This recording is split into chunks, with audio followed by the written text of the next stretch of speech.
former witch here. Yeah, get your popcorn. I don't know why it has been on my heart to say this, but here we go. So y'all, I used to really be into all of that, okay? Tarot cards, candles, sage, I'm one with the universe, all of that. Listen, I had somebody speak to my heart, and it was someone who used to be a witch as well. And I kept explaining to her why I did it, but how I still believed in God. So I don't see what the problem is, right? Well, she ended up telling me all that stuff is real. Because I was telling her, I was like, no, I do the readings. The people are saying that the readings are accurate. This happens, that happens. I get a sign from here, I get a sign from there. Let me tell you what it really is. What it really is it is real. What it ain't, it's not God. You are literally taking your faith and your trust out of God and putting it into a tarot card. Instead of praying the spirits out of your home, you're burning some sticks wrapped together in some leaves that stank when you light it. And you're thinking that that's casting out the negative energy. But really what you're doing, if you have ever really played with it, like for real, like I have, what you're actually doing is inviting that negative energy or spirits into your home by engaging in those things. Let me give you an example. Have you ever seen a scary movie? On top of that, have you ever seen an exorcism movie or The Exorcist or anything like that, right? Person is upstairs tripping, head going back and forth, all that shit, right? And then they have to call the priest. You know, they got to call the peoples to the house to figure out what's going on, right?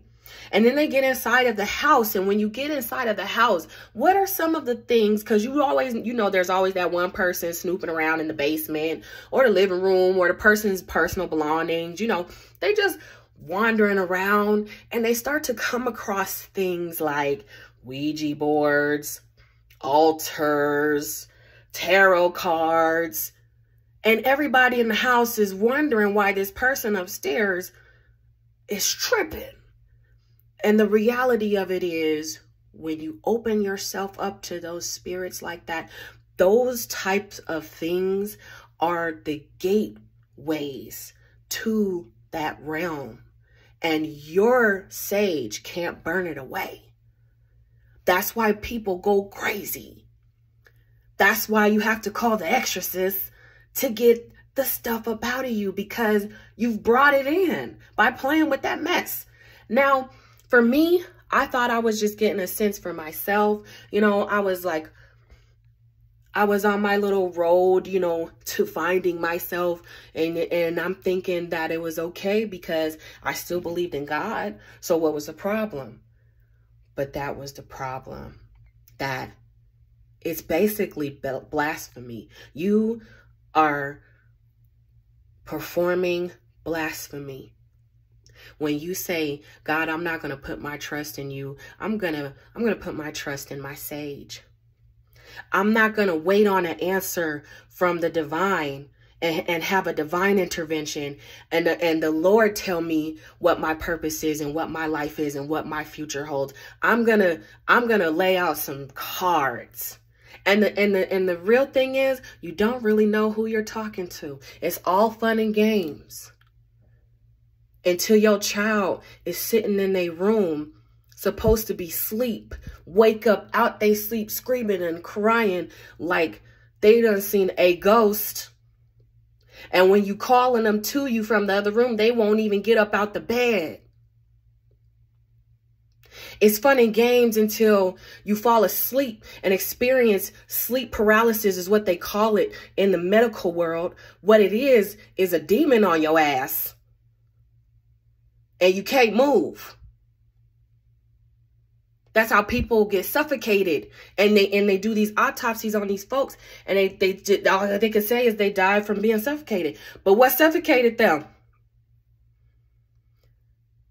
It's all fun and games until you realize that you're literally toting your 45 through the house with you. Why would a person walk through the house with a 45 and put it next to their pillow when they sleep at night? I'm going to tell you something. I had a dream one night, a very abstract dream one night. And I went through my sleep paralysis, the nightmare, terror all night long. And when I woke up, the first thing I looked at was my altar. I took all them candles and cards and put them in the trash. I depend on God. I get my answers from the Lord. When I got a negative energy, and especially if I know I'm bringing it in, I start praying. Prayer is what changes things. You can burn all the sage in the world. If you think that demon gonna leave because you done burnt some stank-ass sticks, it ain't going nowhere. Okay? So like I said, I don't know who this is for. But I used to do it. And I'm not proud. But I'm also not scared. Ain't nobody gonna whip me. And can't nobody judge me for my life. The only judge here is God. And if I've been blessed abundantly, not only while doing that, but after, can't nobody tell me that I'm permanently going to hell and none of that. Because I know I'm not. Because you ain't God. And you ain't got no heaven or hell to put me in. And nobody has a heaven or hell to put you in, baby, sweetie pie, honey bun, whoever it is watching this. Okay?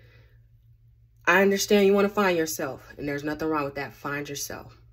Find yourself. And then when you do, find God. Stay blessed. Love and light.